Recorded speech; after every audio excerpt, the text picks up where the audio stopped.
It seems like there's an exceptional amount of hype from these little microphones here from Audigo. Now, I've posted about these a couple of times on social media, and I've brought them to a couple of gigs now, and it seems like every one of my musician friends says, I see those absolutely everywhere, how are they?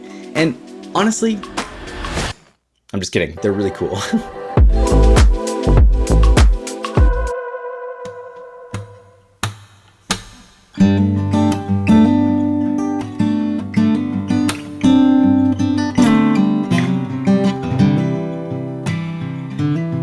Okay, so what are these microphones and why are they so cool? Well, first off is that they are a mid-side pair, which means that there's actually two microphones in each one of these bodies. There is a fantastic companion app that goes along with it. They've got built-in memory, a great battery life, and they're incredibly simple to use. So what makes these different from something like this, a Zoom H1 handy recorder? Audigo is really setting themselves up as an all-in-one solution for musicians. So let me give you a really practical example of this. So my wife and I, we decided we were gonna start posting more of our music covers to social media. And so this lasted all of like one session because it was way too much work. We were bringing out microphone stands, microphones, MIDI keyboard, guitar, plugging them all into an interface, plugging that into a computer, and then we'd also record the video, and the whole thing we'd have to sync up and post, airdrop back to our phones, post to social media. It just kind of sucked. The whole process was just like, there was just way too many steps.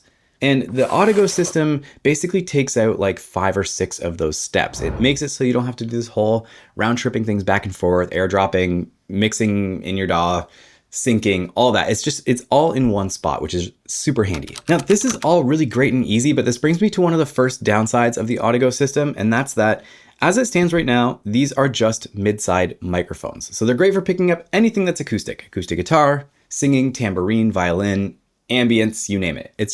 They're just microphones, that's what they do. There's currently no way to get a 1/4 inch line level or a instrument level signal into this app to mix with it.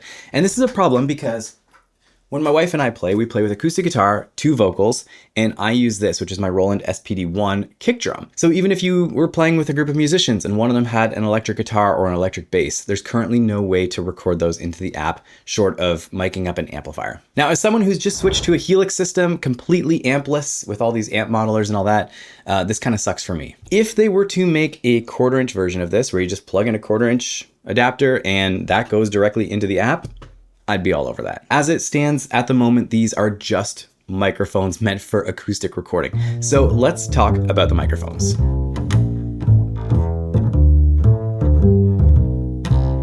So what the heck is a mid-side pair? Mid-side pair is basically 2 different capsules. So there is a cardioid microphone that points forward. This picks up everything in front of the microphone.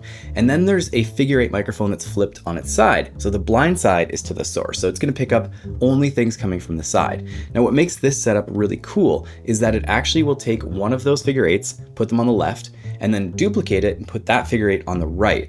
Then it flips the phase of those, so one of them is out of phase. And what this does is it gives you a really wide stereo image, but also gives you complete control of the stereo image in post. So you can go anywhere from mono to super, super, super wide, all in post after you've recorded the sound. This is the only type of stereo configuration that gives you control of the stereo width in post. I mean, you can kind of do it with an XY and just put it in the middle, but it's a bit of a different technique.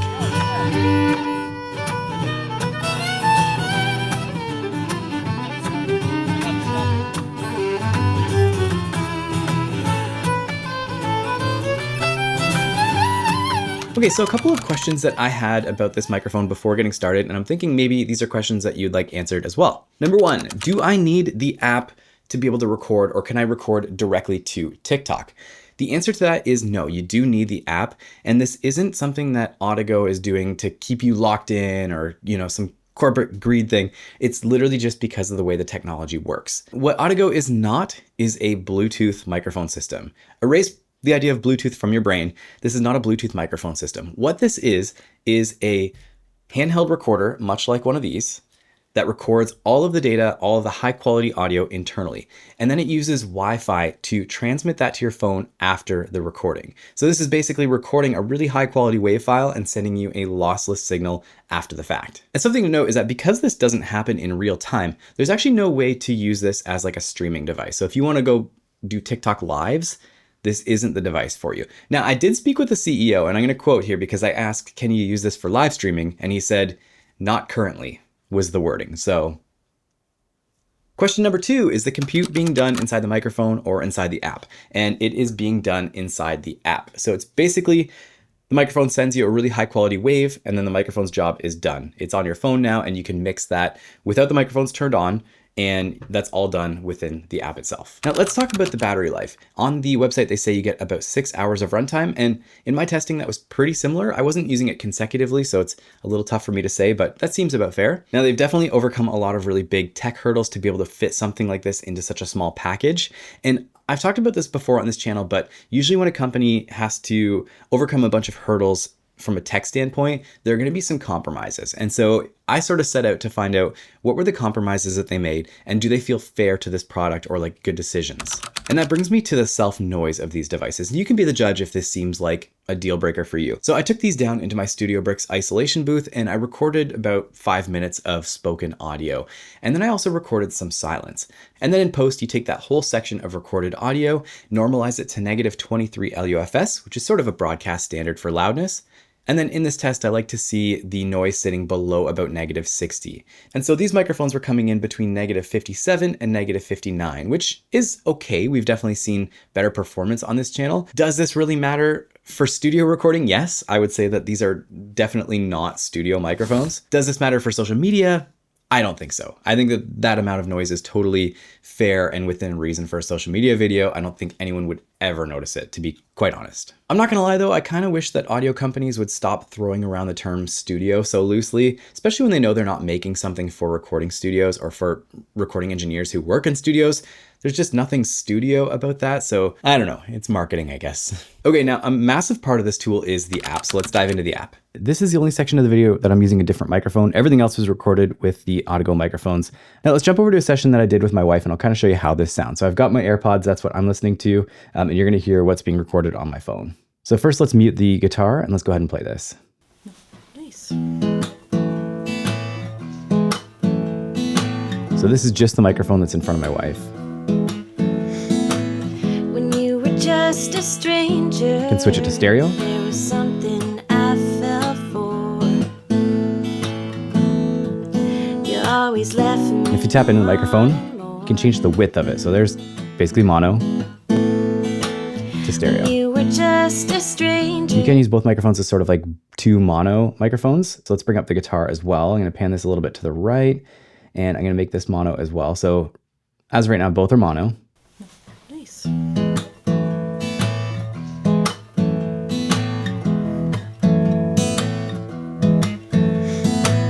When you were just a stranger, there was something I fell for. And it sounds decent, but I'm getting a little bit of phasiness from the 2 different microphones on the guitar. You hear that phasiness?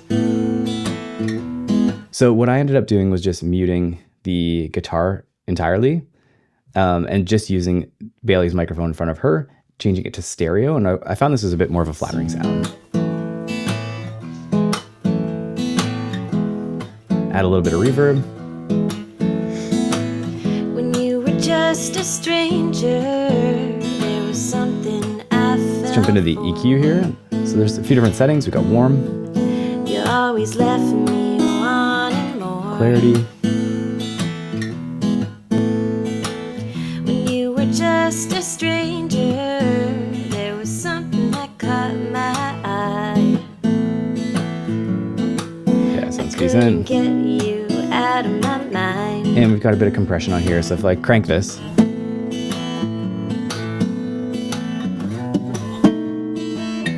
it's not really the most flattering of compression, but a little bit of compression sounds nice, kind of tightens it up a little bit. Delay. Oh, it's kind of cool. So there's some different options here. We got a doubler.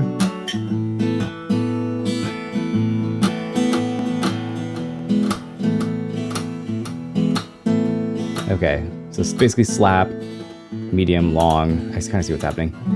The doubler is actually kind of nice. If I do a little bit of that, let's stop this and go back to the beginning.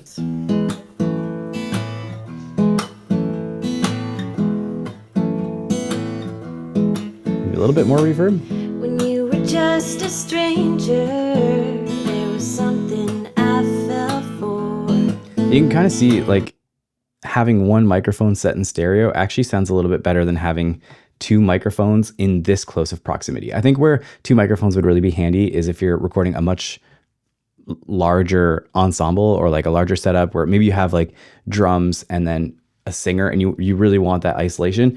In this case, because it's so intimate and it's just acoustic guitar and voice, honestly, the one microphone in front of the singer is sounding quite nice to me. So that's nice to know that you can really get away with one of these because it has the two microphones in it. All right, we've got to the pros and cons, so let's jump into these. Pro number one is the mid-side recording technique. So I think this is awesome for a microphone setup like this, especially, you know, it really makes it so you can have one and still get a really wide stereo field. Pro number two, really, really great sound. I think the sound is quite flattering. It seems to be lacking a little bit of that kind of low end warmth, but it was a very easy fix in post, very easy to do in the app to make it sound the way I wanted. So the controls in the app kind of balance out any sort of deficit that the sound had, but I think the clarity of these microphones is really quite nice. Pro number three is the app is very, very easy to use. It kind of just does everything that you think it would very quickly. And now for the cons. Number one is that there's no way to get a line or instrument level signal into this system. Con number two, no ability to live stream. If you want to do TikTok lives or Instagram lives using this setup, there's no way to do it. Con number three, subscriptions. I don't like paying for subscriptions for tools. Now, I do understand that within their subscription model, they have things like cloud storage, which they're going to be paying for. So I get that you have to pay for things like cloud storage. Things like the sound check feature or compression, like I don't like seeing those hidden behind a subscription. To me, like I don't want to pay a subscription for my Stream Deck or my interface or, you know, any of my other mic. I don't pay a subscription for any of my mics. So, you know, it's just a weird concept for me. Like if these are going to sit in a drawer for 3 weeks of the month, I don't want to be paying a subscription for them. And con number four, that these are really marketed as like a mobile, get out and go record outside. You know, you can take them literally anywhere and they're going to work perfectly, which they do. I'll give you that. But they don't come with any accessories like a carrying bag or a windscreen or pop filter or anything like that. It's kind of just the microphone clip, the microphone, and a USB-A to C cable. So I wish that some accessories came in the bag as well. Or in the box, I should say. There is no bag. Yeah, in the box. When I first set up the microphones with the app, I actually experienced a little bit of an issue where I'd press record and it would just stop recording immediately. And I couldn't figure out for the life of me why it wasn't recording. What I ended up doing was unpairing both of the microphones and repairing them. And then it seemed to work. But just want to point out that, you know, my first impression was that there was a little bit of a hiccup there. Hasn't done it since. They've been flawless since. So I don't know. Could have just been a little bug, could have been a user error, I don't know. Okay, my final thoughts on these. I think these are really super cool. They're actually, I think, a really good value for what you pay for them. You do get a lot of bang for your buck with the app. I think the biggest question mark that I have for Audigo as a whole is like, what's next? Like I'm very curious to see if they do expand on this lineup, maybe do the 1/4 inch option. I will say, I think it's kind of refreshing seeing a company create a product like this that fixes a very real problem for musicians and does it in a really nice kind of tactful way. These are definitely really cool and something I'll probably keep in my gig bag at all times. Anyways, if you have any questions on these, throw it down in the comments, be happy to answer, and hope you have a great day.